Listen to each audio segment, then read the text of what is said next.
Once upon a sunny morning in a quiet little town, there lived a cheerful boy named Rio.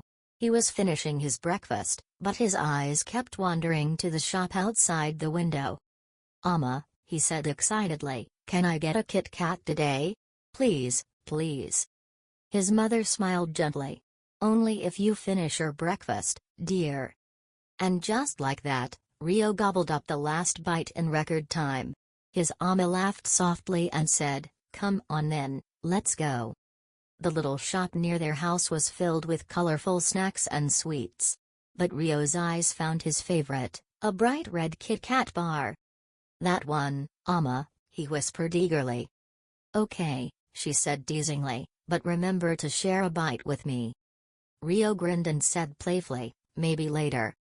Amma just smiled knowingly as they stepped out together, hand in hand. They walked through the park. The birds were singing, the breeze was soft, and Rio could hardly wait any longer. He tore open his chocolate with a crisp crrr, and took his first heavenly bite.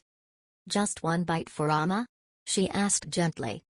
Rio laughed and said, "No, Amma. It's mine." She only smiled, a patient, loving smile that mothers know so well. A few steps later, Rio noticed a small girl sitting on a bench. She was crying quietly, holding an empty candy wrapper in her little hand. Her mother tried to comfort her, but the tears wouldn't stop. Rio looked at his chocolate, then at the little girl.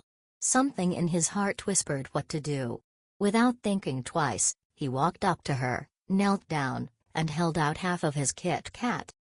"Here," he said softly, "take this." The little girl sniffled, took the piece, and smiled, a big, bright, tear-free smile.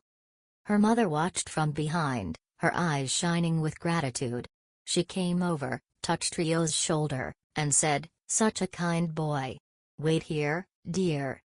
A moment later, she returned from the shop holding 2 fresh Kit Kat bars. "One for your big heart," she said with a smile, "and one to share with your Amma." Rio's eyes lit up. "Wow! 2 Kit Kats." Amma smiled proudly and said, "See, Rio, kindness always finds its way back." That evening, Rio opened one of his new bars and offered the very first piece to his Amma. She smiled, hugged him close, and together they walked home under the soft golden sunset. Because when we share with love, happiness always comes back twice as sweet. Sharing brings double happiness.